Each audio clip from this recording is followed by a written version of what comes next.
What are we saying, Bulletproof Ballers? This video is how to build the quads, but not just strong quads, but mobile quads, functional quads.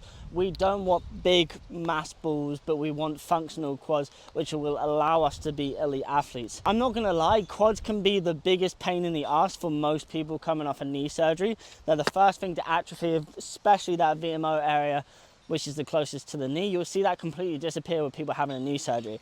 Same thing happened to me. Then I had 5 years of chronic knee pain after. My ankle mobility on the left side wasn't allowing me to even get in that quad. Had severe knee pain. So again, quad continued to atrophy, and I had tons and tons of trauma, tons and tons of damage. This is my quad transformation on the screen right now. And I'm going to show you how I not only built bigger quads, as you can see there, but that's not the aim of the game. It's to build protected quads, to build quads that are in balance. It's to build quads which will allow you to perform your best on the football pitch or whatever sport you do play. So first step of that is rebuilding the mind to muscle connection with the quad. This will go as well. It's not just the muscle that atrophies, but in the same way that the muscle atrophies, the muscle starts to go. That mind to muscle connection where you can just flex your quad like this will just completely go as well. So how do we get that back? We get that back with a lot of reps in the short range. So if you think about when you're tensing the hardest, that's going to be when they activate the most if you have normal working quads. So if we can get in that position over and over and over and over and keep telling that quad to fire, keep telling that quad to switch on, eventually it will start to do so. So the way that we can do this without much tissue breakdown, loads and loads of reps, is two ways. Spam a ton of band and knee extensions. So you hook up a band to a pole, whatever's safe. I usually do it on a goal pole if I'm coming to play football. Put the band behind your knees, and you're just going to do terminal knee extensions, one leg at a time, sometimes two legs at a time, really one leg at a time if you have got imbalances and stuff like that. Then the second thing is the sled. So you put 1,000 pounds on the sled, it's just not going to move, you're not going to get hurt. But you put the right amount of weight on there, you can get hundreds of reps within a 5-10 minute period and get fat quad pumps. When we put people on band and knee extensions and then sleds, they felt a quad pump for the first time in a long time. Phone fell over. The weather's not doing me too much good. Yesterday they tried to stop me by the rain. Today they tried to stop me by the wind. But the information is too important to get out, so we're going to continue. So yeah, the sled. Hundreds and hundreds of reps within a 5-10 minute period. There's studies showing that the sled doesn't take as much rest time as everything else because it's a concentric only movement. When you get that eccentric load, it's going to be breaking down the tissues more. It's going to be causing more tissue damage. So if we're literally just going backwards and getting that terminal knee extension over and over and over in the sled, and there's no eccentric load on it, you can get so many reps of contraction. You can build that mind to muscle connection back so much easier. So the protocol to start with is just loads and loads of short range concentric dominant movements. Band and knee extensions every day, twice a day, 3 times a day. Sleds up to 2 times a day, depending on how much you're going to the gym and stuff like that. Band knee extension is obviously going to be easier. You can do other stuff where you get machines where you can stimulate your quad and that will flex it for you. You can get that mind muscle connection back. But this is the first part of things, actually bringing that quad back to life and getting it to work. Second side of stuff then is to start getting that eccentric load in the same position. So step up. This is using the knee joint at the exact same time. So our philosophy is that we don't want to build strong muscles on weak joints. So if you look at the step up position, when you're getting into that knee over toe, this position is gold for the patellar tendon, it's gold for the ACL. Cyclic tension and shallow knee angles activates living cells within the ACL and helps it to rebuild, get stronger. But at the same time, you're getting that eccentric load into the quad and the joint at the same time, but you're not building the muscle bigger than you can build the joint. And when we have joint problems, that usually inhibits the muscle. So if you have someone that has tendon issues, if you have knee surgery, I was talking about that mind to muscle connection before, but if our body knows there's something wrong with the joint, it's not going to allow us to activate the muscles in the right way. So building those together rather than just doing something else where it targets more of the muscle just straight without any joint, it's going to be much better for you. So that's the start of it. That's the first aim that we want. We want to start doing the step ups. We want to start feeling that quad again. We want to bring that mind to muscle connection back.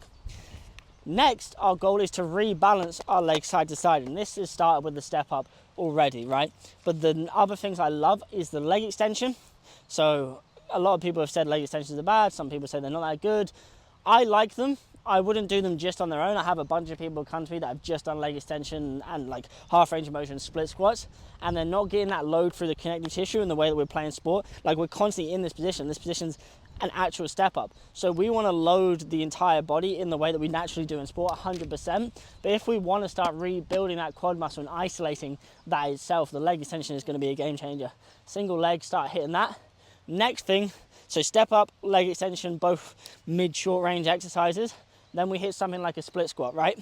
So the split squat's starting to give us that full range of motion, our full range in our knee, starting to lengthen out the quads. So if we're just doing short range motions over and over and over, the quad is going to get shortened. It's going to put more stress on the connective tissue. The muscle's not going to be as healthy. We want to put our body through full range of the motion because that's what they were designed for, right?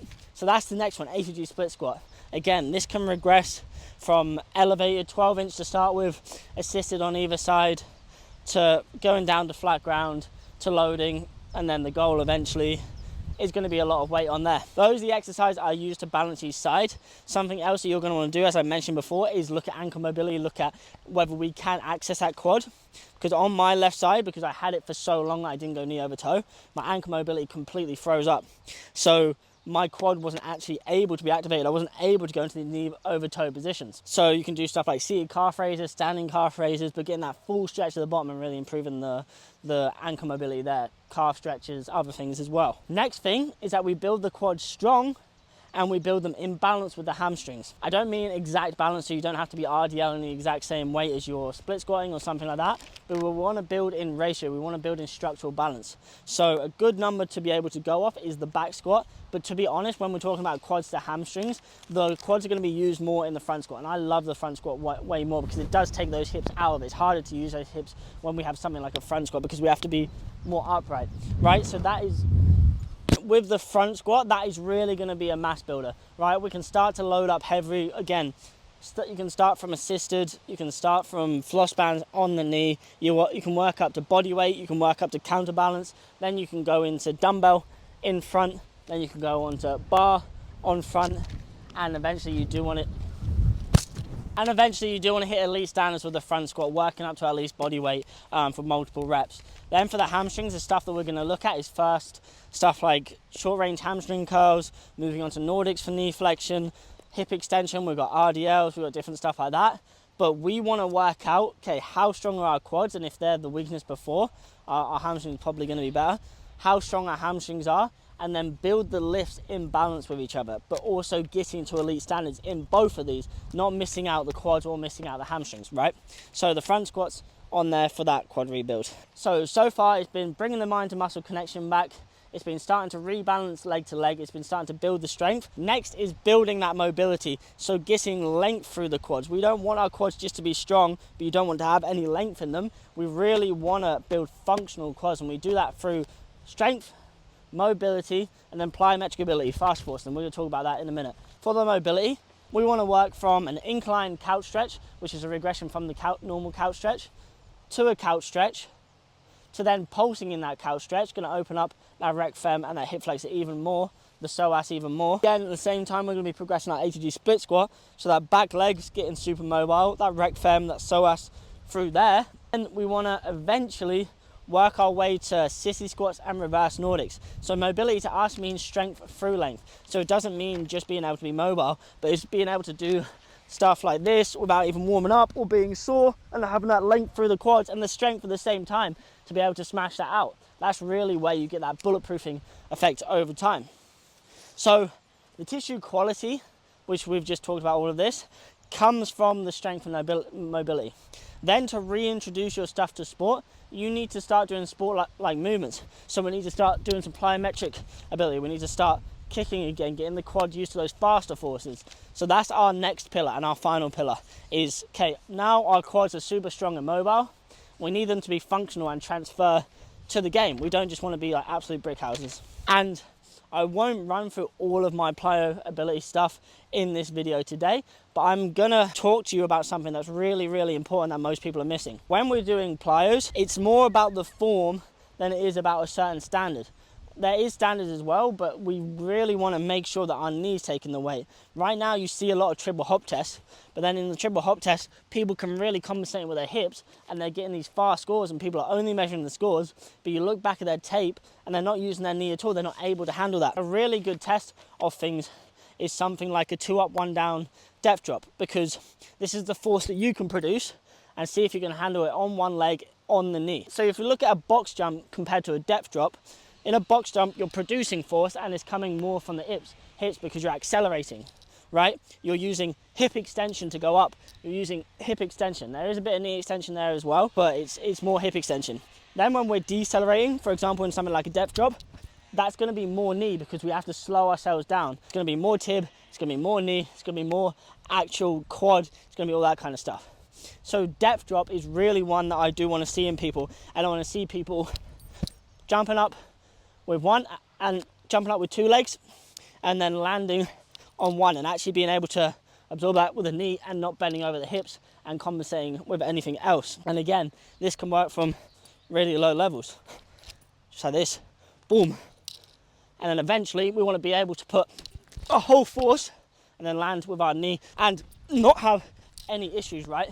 Because if we can't absorb the force that we produce, so from our own jump, then there is a chance that we're going to get injured on the pitch. So that's going to be one of the major ones I want to see, is how much force can we actually absorb through the knee. That's what I wanted to talk to you about in the plyos, because you're going to be doing the other stuff probably. There's still a load of other stuff that go into it. You've got lateral plyos that can work from single leg calf jumps to skater jumps. Again, making sure that we're absorbing with our knee, no compensations. And then eventually getting into actually playing football itself. Record yourself playing football. How do your movement patterns look? Are we doing anything that we shouldn't be doing with our left leg? And like, how does it look on our strong leg compared to our weak leg? Okay, cool. Let me just think about that more. You want to rebuild your sprint patterns.